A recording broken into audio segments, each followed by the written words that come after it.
24.com. Nous recevons aujourd'hui le maire de Tataguine, M. Déthié Diouf.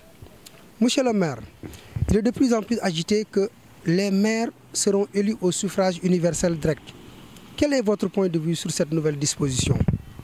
Voilà, merci beaucoup. Par rapport à cette nouvelle disposition, ici maintenant du dialogue national, mon point de vue est le suivant.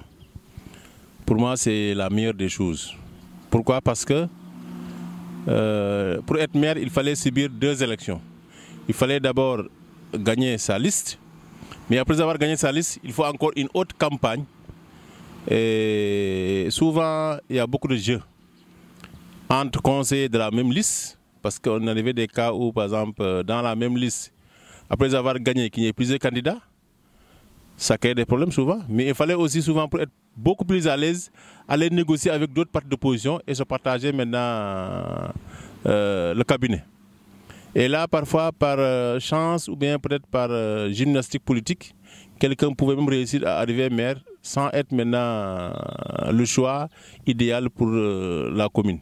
Donc pour moi, je pense que c'est une très bonne idée parce que ça va vraiment réduire les tentatives politiques, ça va aussi réduire les négociations et ça va aussi faciliter aux populations de faire le choix parce que d'avance, ils savent qui peut être maire et qui ne peut pas être maire.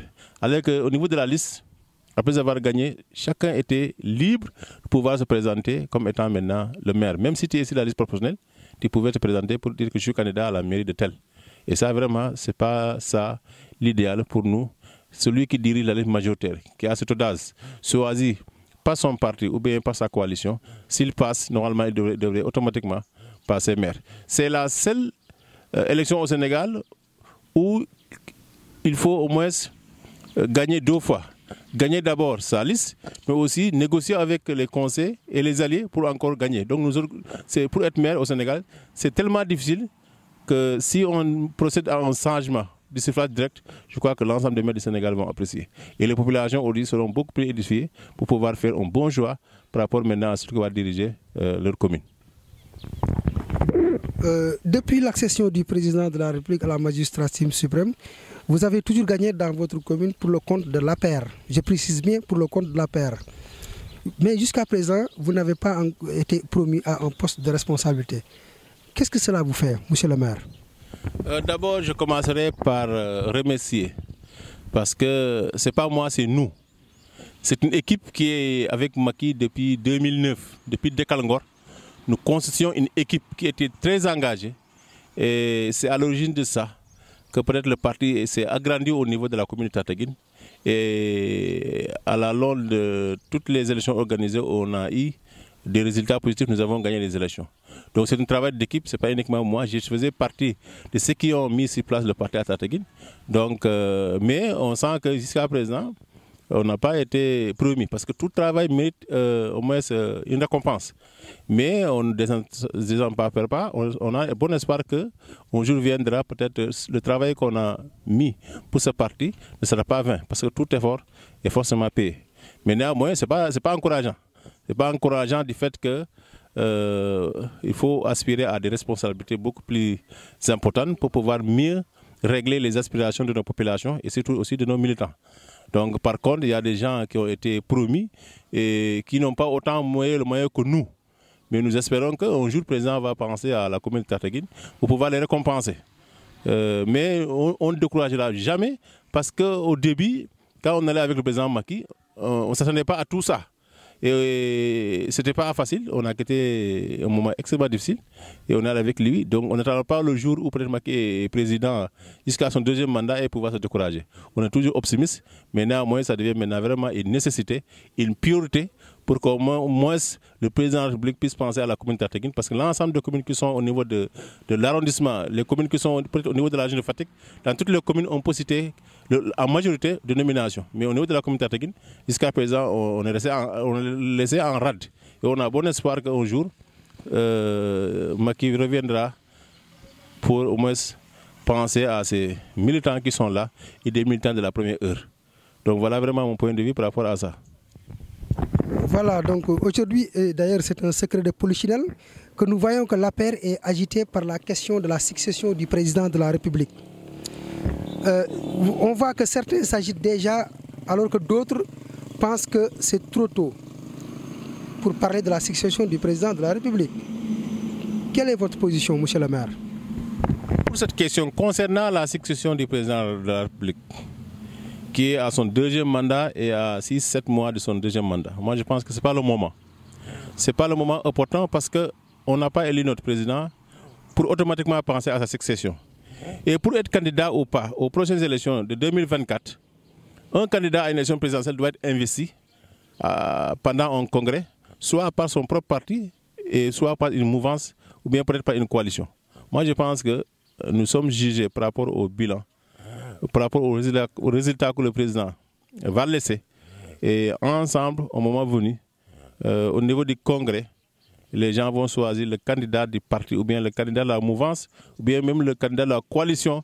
Et tous ceux qui seront favorables à ce choix vont se ranger derrière cet individu-là et encore combattre à reprendre le pouvoir. Mais moi, je pense que c'est trop prématuré de penser à une succession. Parce qu'avant, on ne peut pas succéder à quelqu'un qui occupe toujours son poste. Avant de parler à une succession, il faut d'abord qu'il termine son mandat. Donc, il n'est même pas à 2 ans de son mandat et les gens commencent à s'agiter comme ça. Moi, je pense que si nous entrons dans ce débat, ou bien dans cette dynamique, on risque de passer à côté par rapport à l'espoir que les populations ont de notre président jusqu'à l'élire au premier tour en 2019. Donc, je pense que mon point de vue est de taire toutes ces querelles inutiles. Parce que celui qui a le fauteuil est toujours sur son fauteuil, donc on ne peut pas penser à ce qui est déjà présent. Pensons à réaliser toutes les promesses qui ont été faites pendant la campagne de son deuxième mandat. Et là, si nous travaillons correctement et que toutes les préoccupations, n'est-ce pas, sont très bien prises en charge, on peut avoir de bon espoir que, quel que soit le candidat, que le Congrès, que le parti, que la mouvance, que la coalition va proposer maintenant au Sénégal, les gens auront de l'espoir parce qu'ils diront que les résultats que nous avons vus, nous voudrons quelqu'un de la mouvance ou bien du parti qui va continuer maintenant à faire le même travail. Voilà pourquoi nous disons que, personnellement, je ne suis pas de ces gens-là qui pensent à une succession très tôt. Pour moi, c'est très prématuré. Maintenant, revenons à la mairie de Tataguine. Vous avez passé 5 ans à la tête de la mairie. Quel bilan tirez-vous de votre quinquennat? On est très à l'aise de parler de ce bilan parce que ça nous concerne et ça concerne toute l'équipe du conseil municipal. Nous savions là où nous avions trouvé la commune, ou bien la communale. Aujourd'hui, dans tous les secteurs qui nous sont transférés, les domaines qui nous ont transférés, nous avons fait des résultats. Et on peut être satisfait de ce travail d'équipe, parce que c'est une équipe aussi qui travaille. Je suis à la tête, je suis un manager, mais néanmoins, il y a aussi une équipe qui est avec nous, qui est en train de faire un travail extraordinaire. Et dans tous les domaines, que ce soit dans le domaine de l'éducation, de la santé, qui étaient de nos priorités. Parce que quand on a pris la commune, on avait des objectifs, on avait aussi des priorités. Et si ces priorités, on peut citer l'éducation. En venant, nous avions à peu près une dizaine à 15 abris provisoires qui étaient au niveau de la commune. Au moment où nous parlons, on a éradiqué définitivement les abris provisoires. Et ça, c'est une réussite totale que beaucoup de communes n'ont pas pu faire. Et actuellement, nous sommes même en train d'investir pour construire au niveau des CM. Maintenant, au niveau aussi de la santé, on est au-delà des normes de l'OMS. On est à 6 postes. Et durant ce mandat, nous avons construit 2 avec des logements clôturés équipés. Dans le domaine de l'éducation, dans le domaine aussi de l'hydraulique, on en a beaucoup fait. Il n'est qu'aujourd'hui même, on est venu maintenant de réception, de bord de fontaine qu'on en a mis. Donc vraiment, on est satisfait du résultat. Mais néanmoins, un travail n'est jamais complet parce que tant qu'il y a la vie, il y a toujours des besoins. Un problème est réglé, un autre problème aussi est né. Et là, nous continuons à œuvrer pour mettre à disposition de nos populations des services, mettre à nos populations le bien-être qui est notre première occupation au niveau de cette commune. Voilà, partant de toutes ces réalisations, monsieur le maire, êtes-vous candidat à votre propre succession? Moi, je pense qu'il n'est pas intéressant de remplacer une équipe qui gagne. Si la population considère que l'équipe qui est là est une équipe gagnante, je ne vois pas la raison pour laquelle cette population va s'engager à pouvoir changer cette équipe-là. Et sur ce, on est toujours optimiste et on restera candidat. Mais comme c'est la population maintenant qui va en décider, nous tendons toujours la main aux populations en leur disant que nous sommes toujours équipe dans les dispositions de continuer à les servir et à être un artisan pour le développement de cette commune, de ce territoire. Donc en somme, je pense que c'est une équipe qui fait un excellent travail Et je ne vois pas l'intérêt de pouvoir maintenant changer l'équipe qui gagne. Et c'est ça aussi, nous disons qu'on reste avec toute l'équipe candidat à aux prochaines élections locales. Et c'est dans le seul souci de continuer ce que nous avons entamé, parce qu'un seul mandat ne permet pas de régler définitivement les problèmes. Bien vrai que beaucoup d'efforts ont été faits, mais néanmoins, nous sommes sur une ligne droite et nous voulons aboutir à un moment où toutes les préoccupations, bien en majorité, seront complètement résolues.